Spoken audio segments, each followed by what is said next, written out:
Hi, I'm your host, Larissa Worstiak. Through this podcast, I aim to empower and inspire jewelry entrepreneurs and innovators so they can thrive by doing what they love. I'm passionate about digital marketing for jewelry brands, and I'm excited to share my passion with you. This is episode 123, and today I'll be sharing my interview with Michelle Peranteau, a marketing and brand strategist for luxury brands.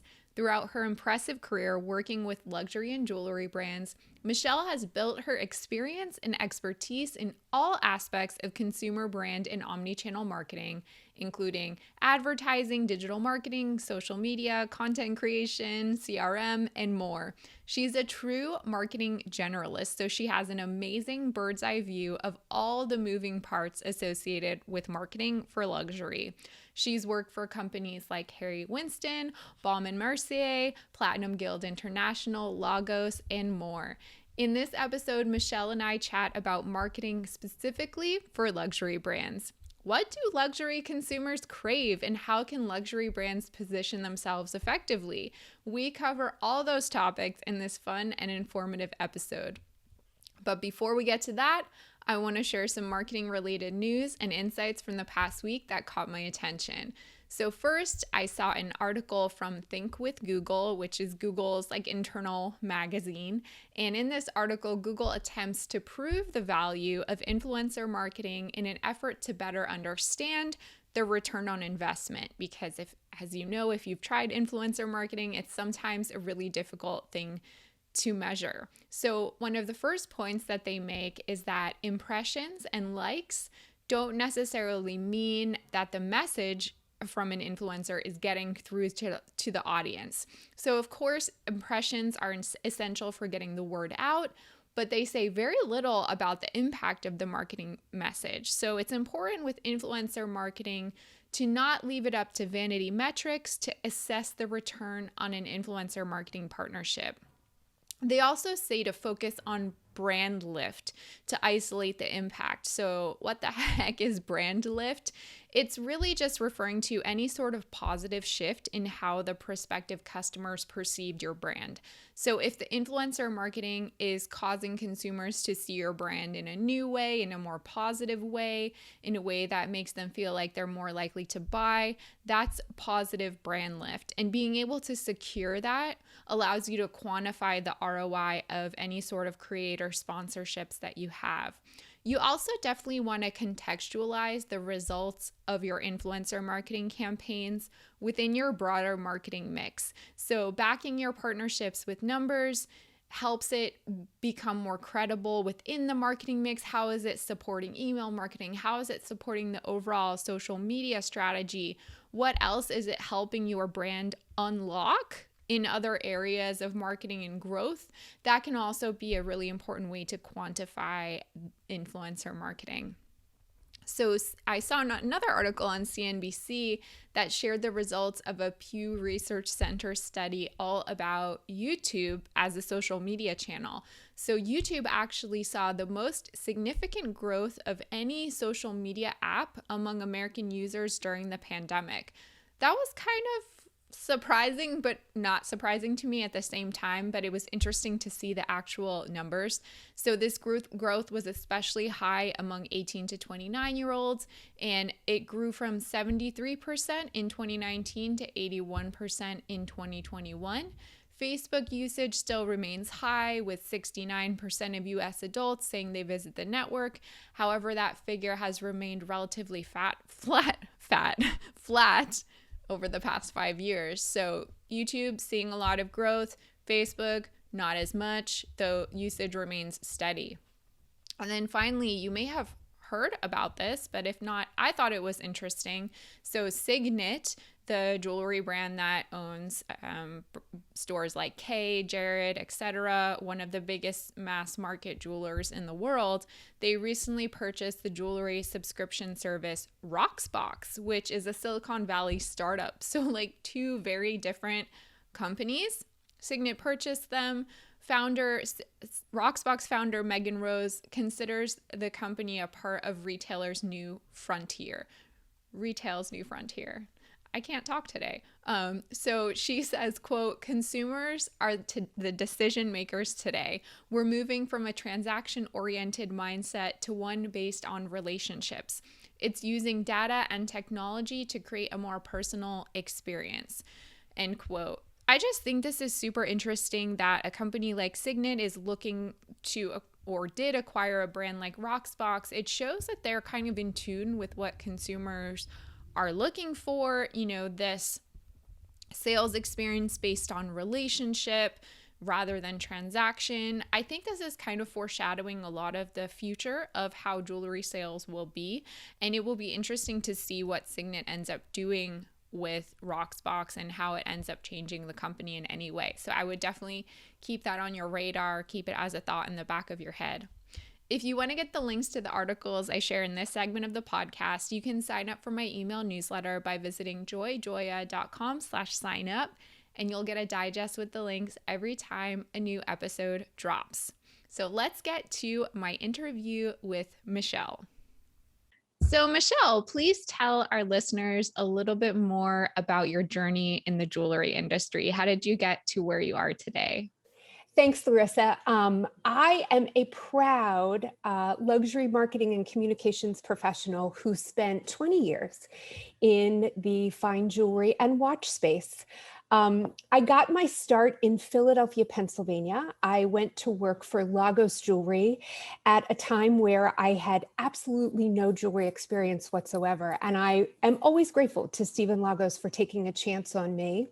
But that really ignited a wonderful career journey to many brands and places and people along the way. But most interesting is when I started my career, I worked for a brand that manufactured their jewelry on site. So I love to share that with people because I didn't know anything and I knew that I didn't know anything. And so I literally would go and sit next to a jeweler and say, tell me what that stone is, or tell me about that metal, or where are you in the process? And I think it really gave me a bird's eye view on the craft that is jewelry, and certainly a great respect and appreciation for it as well. And it's really made me want to tell these brand stories to consumers all across the globe.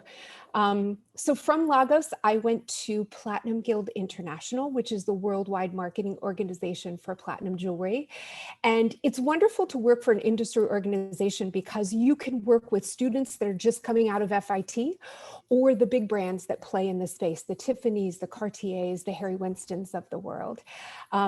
And you kind of get an insider's view of these businesses, both from a retail, a consumer, and a brand standpoint, to really understand the ecosystem and what makes it hum.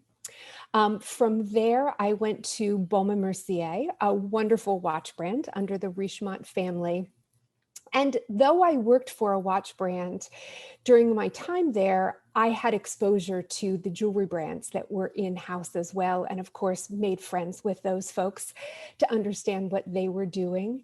And then my final stint was at Harry Winston. So I really had the pleasure of working at a crown jewel within the category. So you can see that there's been wonderful progression. I've made a million friends along the way, and my own jewelry box is quite full as well. So personally, I just love the category.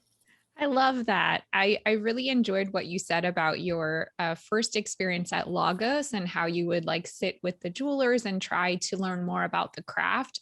Mm-hmm. First of all, I think that's so important. And I loved your sense of curiosity. I'm curious to know, like, how did you find that that informed or helped the marketing that you did for that brand?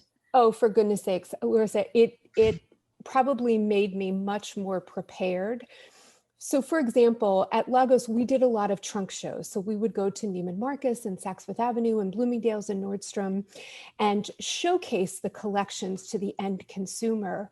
So because I had the benefit of the experience seeing firsthand how the product was made, I was in a position to tell that story about how that piece came to fruition from its infancy stage as a design to actually being produced in the manufacturing facility to being packaged up by our customer service team to get it to where I was that day. And I found that consumers love stories. They love brand stories. They want to know the how, the why, the what, not just the what is it, but rather what brought this to life.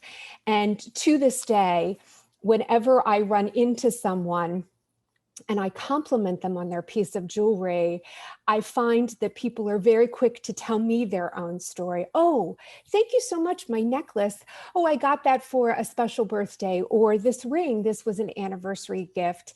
And I think all of those stories are really what makes the jewelry industry so special and probably different from other industries as well.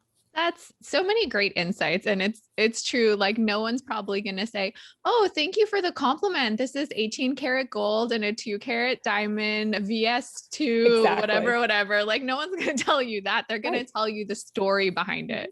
Mhm. It's So and I have I will share with you. I have my very own story.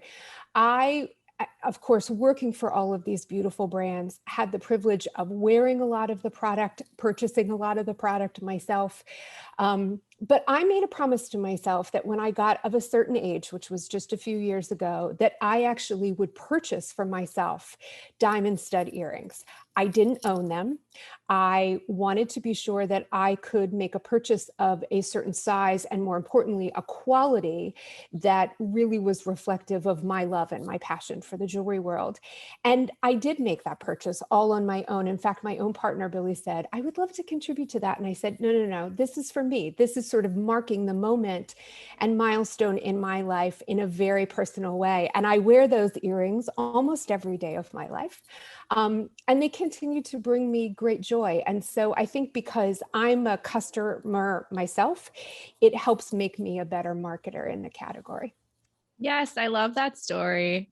For me, that purchase that I have not made yet would be some inside out diamond hoops that I one day hope to get. But I totally like understand where you're coming from Mhm. with that. Absolutely.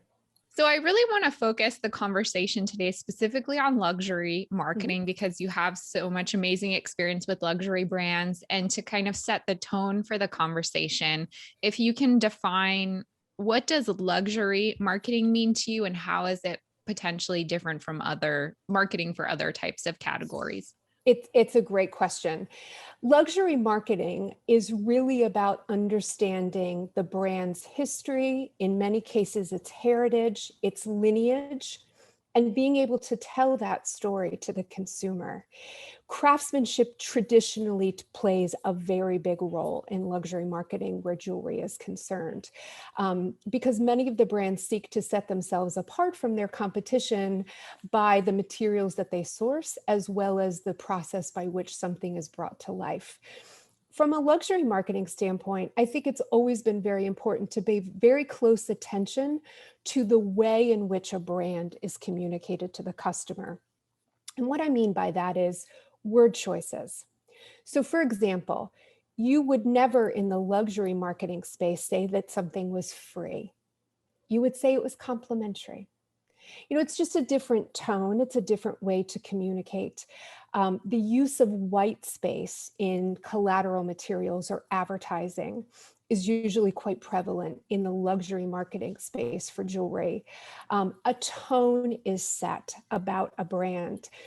I find that humor can be introduced, but in a very sort of subtle, educated kind of a way versus brands would stay away from anything that was considered crass, if you will. I always say, I think about my grandmother and what would be acceptable to her in terms of properness. But luxury marketing is really a spirit or an essence or a DNA of a brand. And it's really paying homage to where the brand was in terms of where it's going in the future. I think, one of the things I learned working at Platinum Guild International is platinum as a metal is the most expensive metal that one can purchase for their jewelry. And so, because it can look like other metals as well, be it sterling silver, white gold, palladium, it's really about what are the features and benefits of platinum that make it special. And it became very important that we as an organization, and in my role as the marketing manager, that I was able to effectively communicate that both to the trade as well as to the consumer. So it was about romanticizing. It was about telling the story. One of the fun facts that I don't think I'll ever forget in my life is if you took all of the platinum metal in the world that's been mined for jewelry usage and you put it in an Olympic-sized swimming pool, it actually will only come up to your ankles. What? I So think about never that for a heard minute. that before. That's right. So I think, sometimes it's really about that's a great example of speaking to the features and benefits of a metal that certainly carries with it a very luxury lens, but you're lending features and benefits and credibility to why it does have a higher price tag, why it's more rare, why it's more scarce in the world. And the consumer responds quite positively to that. Yeah, and also putting it in terms that really make an impact, like this image that you just gave to me, Absolutely. like standing in a pool. I mean, that makes it feel more real than just Mhm, telling someone like a statistic or like a mhm, percentage or something like that. So mhm. finding ways to really communicate that in an impactful way. And I think with luxury marketing for the jewelry category, the sales professional plays such a pivotal role in the marketing of the brand. Even with COVID and so many stores being closed for a long period of time, those relationships that sales professionals have with their customers became so important. They are well aware of their preferences, special occasions in their life, and there was already a dialogue in most cases in place. So it didn't feel awkward that someone was reaching out to find out how they were, or I know that you have a special anniversary upcoming. Um, that's about a luxury marketing experience from a sales perspective, but you're using marketing to create that experience for the client. Yeah, that's a great point. So, speaking of the consumer Mm. and speaking of COVID times, what would you say that luxury consumers crave in this world where we're hopefully like emerging from COVID and, moving beyond that to a new era? Absolutely. I think some of the observations that I've made during this period of time, during the pandemic, both personally, but also speaking with friends and industry fellows, is that the jewelry business never stopped during the pandemic. If anything, in some cases, it increased. And I think that's because those really personal moments that one experiences in their life, getting engaged, getting married, anniversaries, birthdays. It's a random Tuesday. I remain gainfully employed. My friends and my family are healthy. And so I want to celebrate. Those all became really moments in time for purchasing jewelry. And I think, for a long time, the pendulum had swung to everything that was experience oriented or travel oriented. And I think the pandemic actually really brought back the whole idea of the meaning of jewelry and how it does help you mark those really important moments in your life. I don't know about you, Larissa, but I actually had the pleasure of attending a couple of Zoom weddings during this period of time. And if the couple didn't have jewelry as part of that exchange, in some ways it wouldn't have felt complete. Yes, there was a dress, yes, there were flowers, but it's really the rings, no matter, what kind of a wedding it is, that really marks that moment. And you say to yourself as the observer, they're married now. So none of that really stopped during this period of time. And I really do think that that personal connection to jewelry is going to continue to be important in the marketplace. And I think as more and more of our local jewelers are opening back up, and even some of the chain stores, I think they're experiencing almost like a pent up demand, if you will, for these personal items. And let's face facts, as you and I are communicating right now on Zoom, your ears take on a different meaning, your neck takes on a different meaning, even your fingers to some extent. I know many women who keep what they affectionately refer to as Zoom earrings at the ready, so that yes, you know what, you may have some casual wear on, but you have something that's really spectacular dangling from your ears. and it gives you confidence. It helps you, be able to watch yourself all day long. And it really kind of makes it an experience a bit more special. Oh, absolutely. So many great points that you just shared. So, thinking about how the tactics that luxury brands can use in marketing, because there are so many directions, Mm, they can go social media, email marketing, SMS marketing, event marketing, a combination of all these things. What have you found mm. works the best, or a combination? I'd love to hear your experience about that. In my experience, I have found that you have to take a full 360-degree perspective. I think, especially for the luxury consumer, they are traditionally people who travel quite frequently. They have homes in multiple places. And so, if you just stayed in one lane of the highway in terms of being reliant on that means of communication or interaction with the customer, you actually might miss out. So I've always found it's very important to take that 360-degree perspective. So from a brand perspective, it definitely means advertising. I think in the luxury jewelry world, brands continue to utilize print advertising. And in fact, over this last year, as people have returned to print magazines where they're able to dream and be inspired and kind of step away, if you will, for a little bit, I think my prediction is you're going to see more traditional print advertising coming from a lot of the luxury brands. I also think that events play a very big role. Jewelry is something that people want to touch and they want to feel. And so if you can create the opportunity for them to do that while you're telling the story about the brand, about a collection, the people behind the collection, I think I've always found that to be an initiative where consumers respond quite well. Email marketing is absolutely important, but you have to do it in a cadence and in a tone that respects the client at the end of the day. So, unlike perhaps our friends at the Gap that like to send us emails 3 and 4 times a day, a luxury brand will be very considered in their timing. So they might send out a communication just once or twice a week, and they're only doing it when they have something to say, not just for the sake of, because I think that today's consumer can sniff that out right away. I Yeah. also I also think that that sales associate, as I said before, is a very important part of that mix.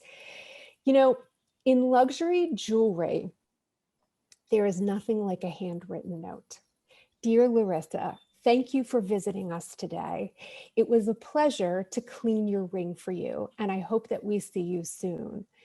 That makes such an impact on people. It's a simple gesture, but it's an elegant gesture, and it makes people feel taken care of and tucked in.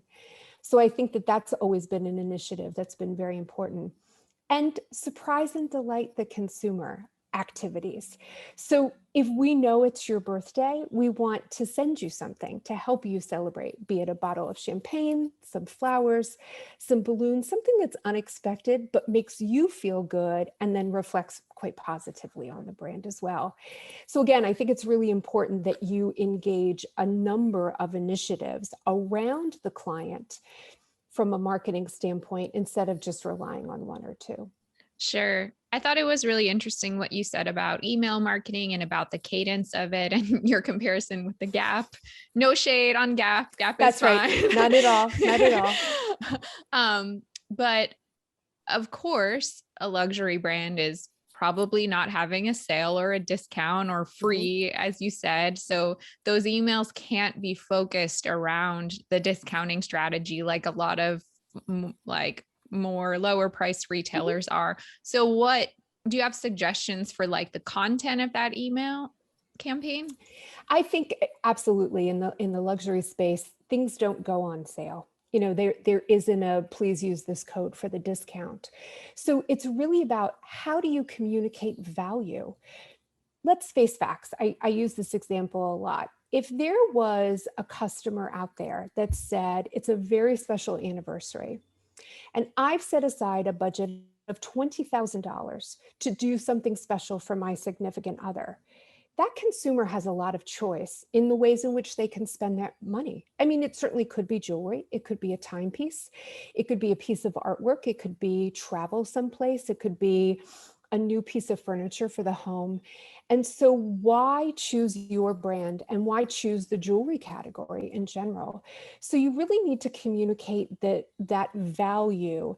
And I think tugging at those emotional heartstrings is always really important, so that you can closely align that piece, that brand with those special moments in your life. I think, you know, there are wonderful, more mass-oriented jewelry brands out there who I think do a magnificent job from a marketing standpoint because they follow a different playbook, if you will, in terms of how they reach their customer and how they're able to turn over inventory quite quickly. I think in the luxury space, the difference there is people want what's unique, they want what's special, and they want things that not everybody else has. I have a dear friend of mine in the jewelry industry, and she coined an expression which I've adopted as my own, and it's Michelle. I do not want to see myself coming and going on the street. I want to know that what I own is quite special and that it doesn't look like everything else that's out there. And I think that it's up to luxury brands to be able to give the customer a reason to buy at the end of the day. So many great points. And I think, I mean, it's so true. A consumer at that level, say they have $20,000 budget, like you said, they have so much choice, like really anything is available to them. So distinguishing yourself, providing value, all these things that you said, showing the uniqueness of the product, like that's the thing that's going to make that consumer who basically has the world at their fingertips ultimately want to buy. So really great points. So what would you say is the role of branding for luxury goods businesses, and how can they ensure that the brand identity that they have or that is evolving or that they're building is actually resonating with the Hmm. target customer? I think this is the biggest challenge in the marketplace. You know, when I started in the business, the brands really controlled their brand strategy and their brand story.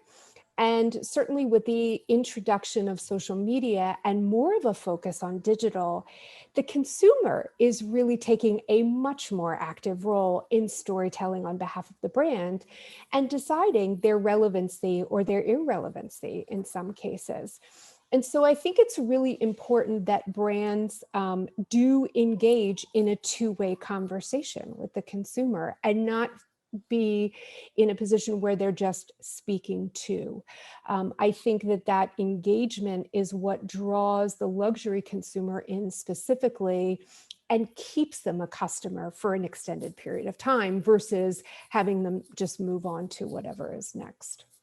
Do you know of any luxury brands that are really doing that Hmm. two-way conversation well? So I'll tell you something really interesting that I've observed during this past 14 months. I think that the auction houses, specifically those who are focused on jewelry I was just auctions, thinking are that. doing an exceptional job. Hmm. I think they're helping to really increase awareness of jewelry and its sort of happiness power, if you will. I think that if you think about auctions in general, it's product that was owned by someone else. So there's this legacy bit to it and this storytelling and a bit of mystery, if you will, as well. And I think the auction houses have done a great job from a social media standpoint. I mean, their imagery is just gorgeous. And I've noticed that many editors who cover the category have really taken to helping amplify that content through their own social media platforms as well. So I think it's been really interesting to watch. How that's all unfolded. Now, back to the more specific brands. I have a very special place in my heart for a lot of the smaller luxury jewelry brands who are family owned and run.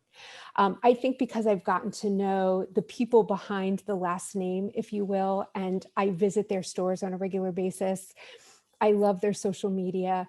So when I think of the Gamushian family and those amazing women who started a business, it's global. I think their designs are smart. I think they're sexy. I think that they know jewelry and they know women. I think they're doing an exceptional job. I love Kwiat. That's a brand that's near and dear to my heart. It's a brand that's on my own hand. And I think that this next generation has really embraced the digital ecosystem. You know, they've done some great Instagram lives during this period of time. They do great events in their boutiques. They really seek to bring people into the family, if you will, and make them feel very special. And I also think, you know, some of the industry organizations, I think the Natural Diamond Association has done a great job. I think raising the consciousness and awareness of real diamond jewelry, I think is exceptionally important from both a mass as well as a luxury standpoint as well. And they have a big megaphone. Their social media platforms, their website, their alliances, their partnerships. So I'm definitely continuing to watch them with great interest. Great examples. It was very funny to me that you mentioned the auction houses because for some reason, while we were talking, this popped into my head and I had my wheels spinning about it. I've been following heritage auctions. I think they're based in Beverly Hills. They just sent me like a direct mail campaign a few days ago, and I was very impressed by the photography and the presentation and the storytelling. And I think, like you said, these auction houses, which I kind of, whatever, I sort of paid attention to, but over the past year and a half, suddenly they're like more on my radar. I'm more interested in this like mystique kind of thing, like you're talking about. And I don't know if I would consider myself a luxury consumer, but it almost makes me feel like it's sort of in my reach. Like it becomes an Absolutely. aspirational thing that maybe wouldn't be on my radar otherwise. Like I can kind of see myself towing into this world that's slightly beyond me, you know, and I've definitely like gotten that from their marketing and I kind of love it. And I think, you know, you have probably developed and not even recognized it, a deeper appreciation for design and stones. I mean, when I look at some of the pieces, you know, the internally flawless diamonds that are going up for auction, pink diamonds, blue diamonds, ruby reds, rubies that are these Burmese red rubies that are absolutely exquisite and so very rare. Sapphires, emeralds. I think to me, it looks like a pool that I just want to jump into because one piece is more beautiful than the next. And I think you're absolutely right. I don't think that any of these auction houses have compromised from a luxury standpoint. I think that they've kept a certain tone, the way that they're doing their collateral materials, the way they're positioning themselves.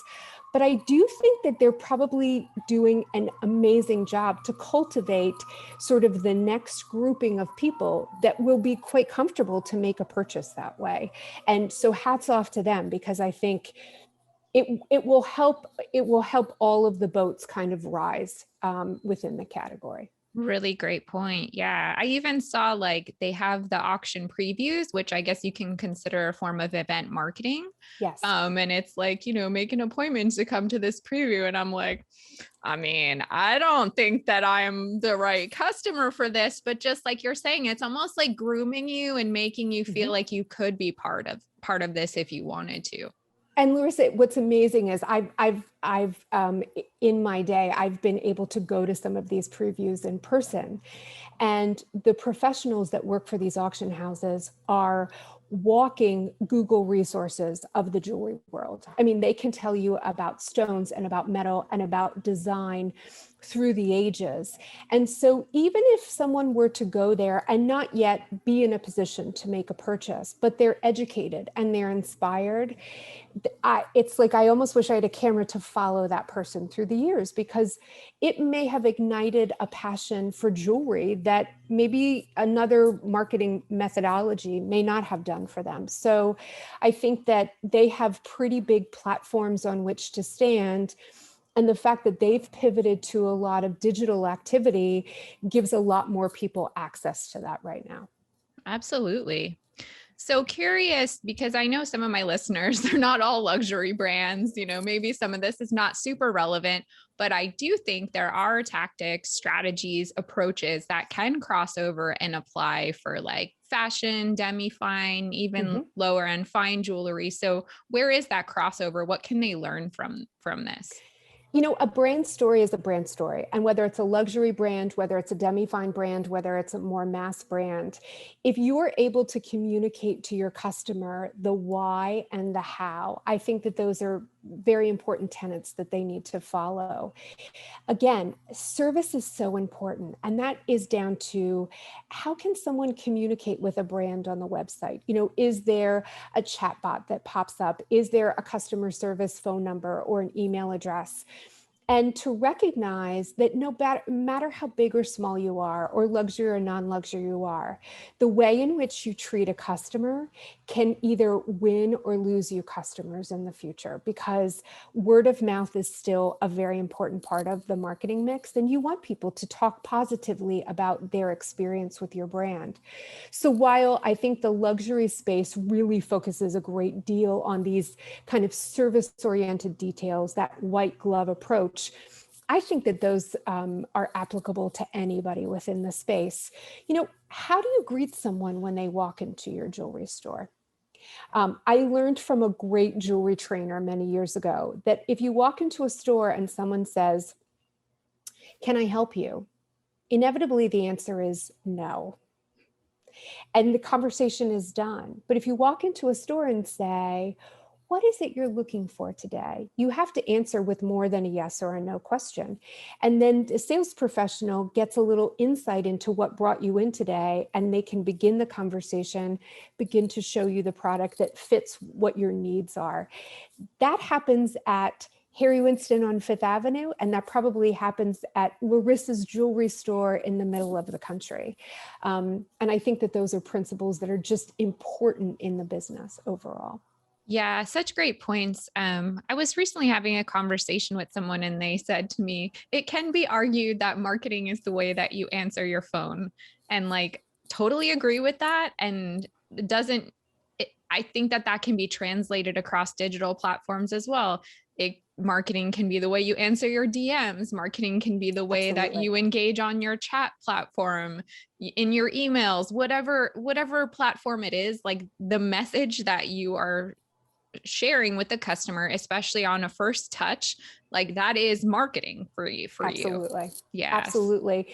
And I think that, especially after this last year or so, that close connection to a customer, that relationship building and that focus on getting to know the customer, I think is more important than ever. Because if we found out that all of a sudden next Wednesday, a store had to shut down again, do you have your customers' contact information, their email address, so that you can continue to build and deepen that relationship? That's become, I think, paramount to what could be potential success in the marketplace. Oh yeah, such a good lesson too. I mean, I hope that a COVID kind of thing never ever happens again For and sure. we don't have a global pandemic ever again. But Agreed. we should learn a lesson from this so that at the last minute, not scrambling to like fix whatever issue there is, instead setting yourself up for potentially like the worst that could happen. Absolutely. Absolutely. A great learning lesson, I think, for all of us. I think, CRM systems probably are conversation topics that many brands are having now. How are they communicating with customers? How often? What's the information that they need? And of course, in concert with all of the laws and regulations that are associated with client data these days, which you have to pay very close attention to. But really building that relationship with the customer is just so important. Absolutely. This has been such a lovely conversation, Michelle. I'm curious, do you have anything else you'd like to share, or other topics or insights that we haven't covered? Is there something No, else we can thanks. talk about? Larissa, I think that, the jewelry industry, I say I'm still working in it as a consultant. I'm also working in the home space. And when someone says, well, how do you go from jewelry to the home space? And I say, it's adornment of a different kind. Things like lamps and pillows are just embellishments, just like earrings and bracelets are, for Sure, sure. So definitely. I'm utilizing a lot of the same marketing principles. But I will definitely say that the jewelry industry is a strong category for retailers across the country. I think that, for hundreds of years, people have found ways to adorn themselves. All you have to do is go to some of the exhibits at the Met and look at, jewelry from hundreds of years ago. It's existed. It's not going to go away. It's not all of a sudden going to be replaced. And so if someone is considering a career in jewelry, I always say, go for it. It's a beautiful business comprised of really amazing people who make absolutely beautiful things that are enjoyed by so many. So who wouldn't want to be a part of that? I mean, I'm on board with that. I There you agree go. 100%. Well, thanks for your time, Michelle. It was fun to have you on the podcast. Oh, Larissa, it was such a pleasure to be here. And thanks for such a great conversation. It was such a pleasure to be able to talk to Michelle and share with you some insights about marketing for luxury brands. I definitely learned a lot, and I hope that you also did too. If you want to learn more about Michelle and connect with her, you can follow her on Instagram. That's at Shell Peranteau. So that's SHELLEPERANTEAU. Or you can email her, michelleperanteau@gmail.com. That's MICHELLEPERANTEAO@gmail.com. As a reminder, my book, Jewelry Marketing Joy, is now published and ready to ship. If you want to learn more about the book and purchase a copy directly from me for $15 and free shipping, visit joyjoya.com/book.